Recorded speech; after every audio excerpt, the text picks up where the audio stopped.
Hello साथियों, नमस्कार। मैं हूं भरत और स्वागत है अपने जीव से परिवार पर। तो दोस्तों, आशा करता हूं कि आप लोग अच्छे होंगे, स्वस्थ होंगे और बेहतरीन होंगे। तो दोस्तों, हमारा टॉपिक चल रहा है रेखाएं और कोण, जिसमें हम रेखाओं को पढ़ चुके हैं। जितनी भी रेखाखंड, जितने भी इसके प्रकार है, महत्वपूर्ण प्रकार है, इन सभी को हम पढ़ चुके हैं। तो आज से शुरुआत करते हैं कोण। कोण क्या होते हैं, कोणों के प्रकार। तो दोस्तों, शुरुआत करते हैं आज क्लास की। तो दोस्तों, सबसे पहले जानेंगे कि कोण क्या होते हैं, क्या होता है। तो दोस्तों, जैसे कि आपने सभी ने देखा होगा, कोण का चिन्ह तो देखा ही होगा। कोण का चिन्ह इस प्रकार होता है।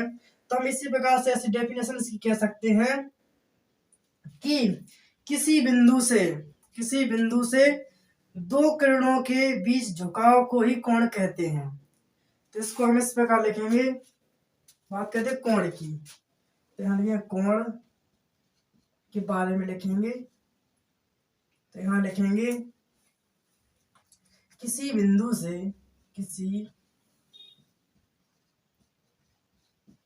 से दो किरणों के बीच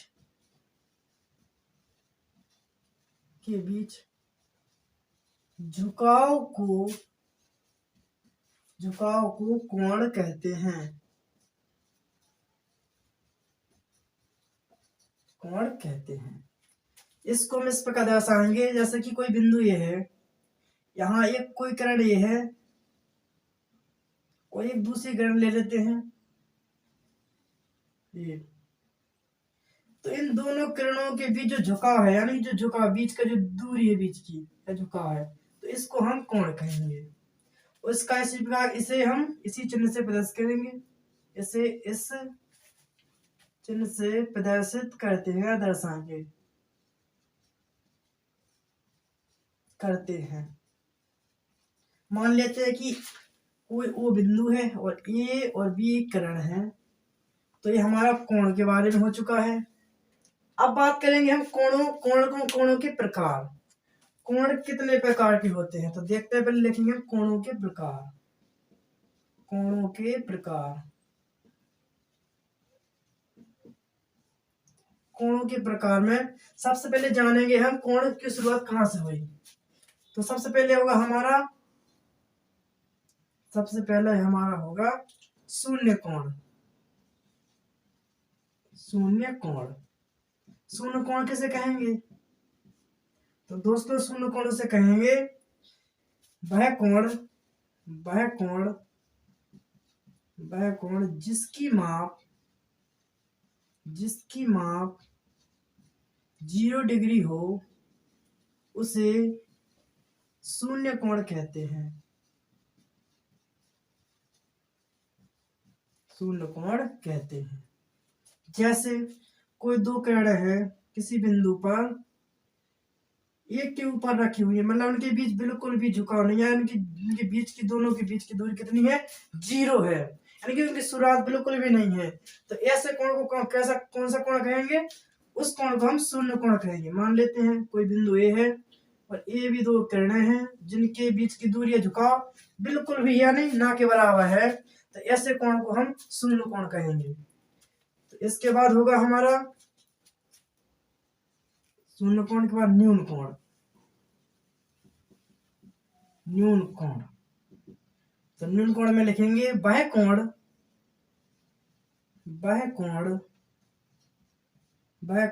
जिसकी माप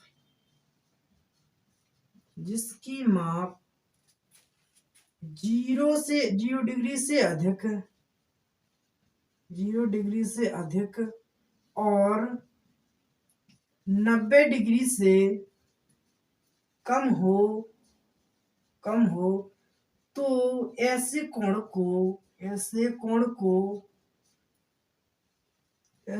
को न्यून कोण कहते हैं। न्यून कोण कहते हैं।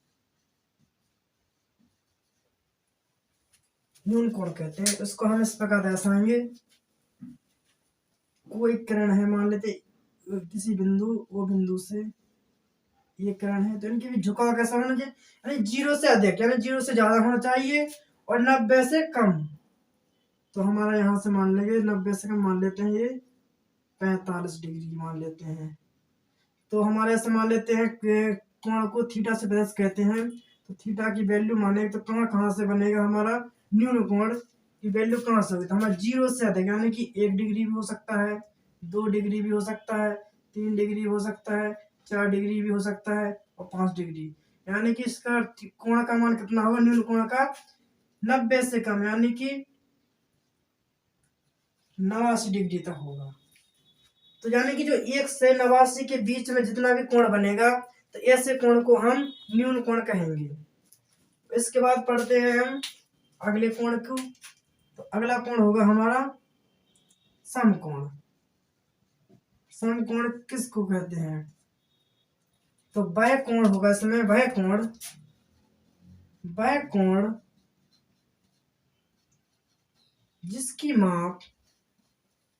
जिसकी माप ठीक 90 डिग्री हो, उस कोण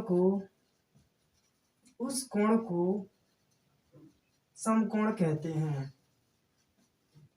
समकोण कहते हैं। तो इसमें इसको हम इस प्रकार दर्शाएंगे, जैसे कोई बिंदु से ये मान लेते किरण है, तो इसकी माप कितनी होगी, ठीक 90 डिग्री यानी कि पूरी लाइन तो होती है अपनी 180 की, क्योंकि हम आगे पढ़ेंगे रिजु कोण है शैल कोण में। तो जिसका आधा ठीक आधा होगा हमारा 90 डिग्री। ये मान लेते हैं कोई बिंदु ओ से ए बी दो किरणें हैं जिनके बीच झुकाव कितना होगा 90 डिग्री। तो 90 डिग्री का कोण इसी प्रकार बनेगा। तो ऐसे कोण को क्या कहेंगे हम, समकोण कहते हैं। यह कोण कैसा होगा, समकोण। इसमें इसकी वैल्यू कितनी होगी, ठीक 90 डिग्री, ओनली 90। तो ये हमारा होगा समकोण। तो दोस्तों इसके बाद देखते हैं अगला कोण। तो अगला कोण होगा हमारा अधिक कोण। अधिक कोण, एक्यूट एंगल। अधिक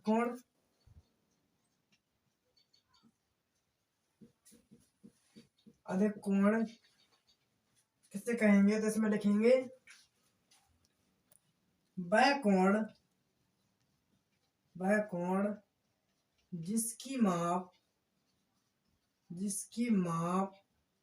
90 डिग्री से अधिक, 90 डिग्री से अधिक और 180 डिग्री से कम हो, उसे अधिक कोण कहते हैं। और इसको हम इस प्रकार दर्शाएं, मान लेते हैं कोई बिंदु ओ से एक किरण है, इनके बीच झुकाव कितना होना चाहिए, 90 से अधिक। यानी जो सीधा बना तो 90 बन रहा था, 90 से अधिक यानी 90 से ज्यादा करेंगे। तो लगभग इतना ले लेते हैं, ए भी दो रेखाएं हैं किरणें, और इनके बीच झुकाव लगभग ले लेते हैं 120 डिग्री। तो ये कोण कितना, कौन सा कोण हुआ है, अधिक कोण। अधिक कोण में कितना होता है, 90 से अधिक, यानी कि ये हुआ स्टार्टिंग होगी 91 डिग्री आ जाए, 92 डिग्री आ जाए, 93 डिग्री आ जाए, डॉट डॉट डॉट डॉट, लगभग कितना है 180 से कम यानी कि 179 डिग्री तक रहेगा। तो इनके बीच जो कोण रहेगा वो हमारा अधिक कोण रहेगा। इसके बाद होगा दोस्तों रिजु कोण, इसी को बोलते हैं सरल कोण। अब देखते हैं दोस्तों सरल कोण रिजु कोण कितने डिग्री का होता है। तो इसमें हम लिखेंगे वह कोण जिसकी माप ठीक 180 डिग्री हो, उसे रिजु कोण या सरल कोण कहते हैं। सरल कोण कहते हैं दोस्तों। तो इसको हम इस प्रकार दर्शाएंगे, इसमें कोई भी एक दो किरणें होंगी बिल्कुल सीधी रेखा में होंगी। मान ले ओ बिंदु है और एक दूसरे के विपरीत बिल्कुल सीधे होंगे। मान लेते ए भी दो किरणें हैं, तो ये कैसे सीधी रेखा में हो, इनके बीच जो कोण बनेगा वो कितना बनेगा, ठीक 180 डिग्री, 180 डिग्री। तो ऐसा कोण कौन सा कोण होगा, रिजु कोण या सरल कोण। इसमें थीटा की वैल्यू कितनी रहेगी, केवल कोण की वैल्यू रहेगी ठीक 180 डिग्री, ना कम ना अधिक। तो इसके बाद होगा हमारा रिजु कोण हो गया, इसके बाद होगा हमारा प्रतिवर्ती कोण, प्रतिवर्ती कोण इसी को बोलते हैं बृहत कोण। तो इसमें हम लिखेंगे वह कोण, वह कोण जिसकी माप 180 तक पहुंच चुके थे, 180 से अधिक, 180 डिग्री से अधिक और 360 डिग्री से कम हो, तो ऐसे कोण को हम या उसे हम प्रतिवर्ती कोण, प्रतिवर्ती कोण या बृहत कोण कहते हैं, कोण कहते हैं। जैसे दो किरण लेते हैं, मान लीजिए दो सीधी, एक सीधी रेखा मान लेते हैं, मान लीजिए कोई किरण बिंदु O है, O से मान लीजिए एक किरण A है और एक किरण B में लेते हैं। तो इनके बीच झुकाव कितना होना चाहिए, इस तरफ होगा, तो यानी 180 से अधिक, 180 से अधिक मान लेते हैं, लगभग होगा, मान लेते हैं 230 डिग्री है।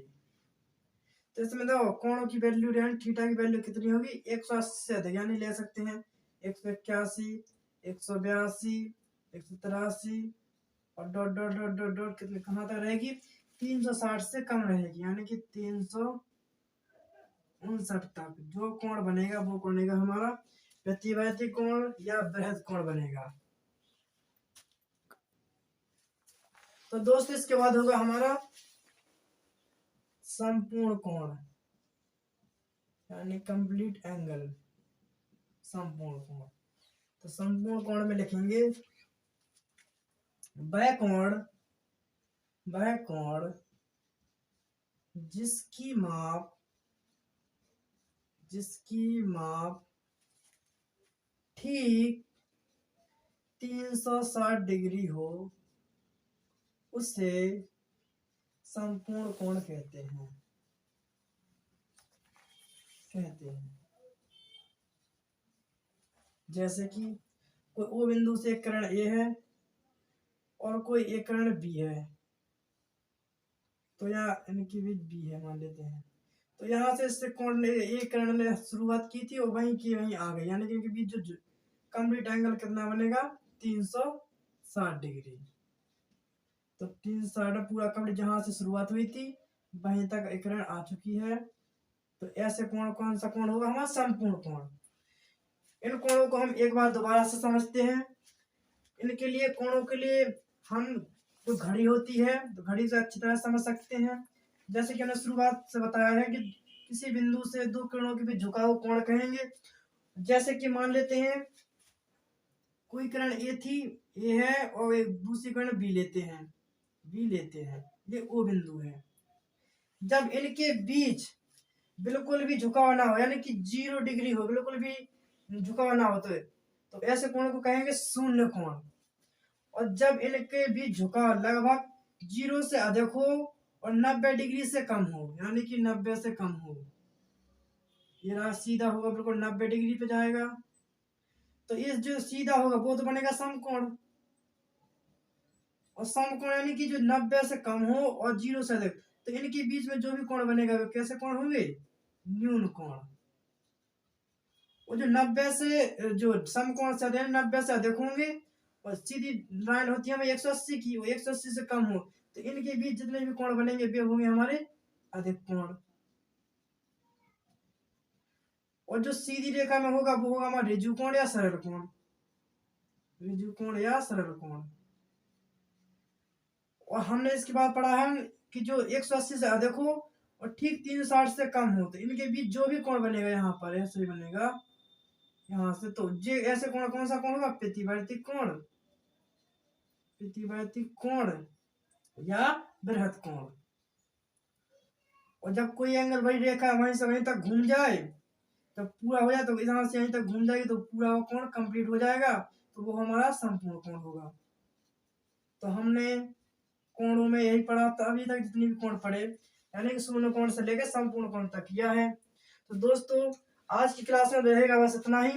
कल की क्लास में आपको कराएंगे संपूरक कोण या कोटिपूरक कोण, और आसन्न कोण रहेगा अपना, वो एक दो कोण लेके आएंगे। तो दोस्तों अगर वीडियो अच्छा लगा हो तो चैनल को सब्सक्राइब करें और लाइक करें और शेयर करें। तो दोस्तों मिलते हैं अगली क्लास में। आज के लिए बस इतना ही। धन्यवाद।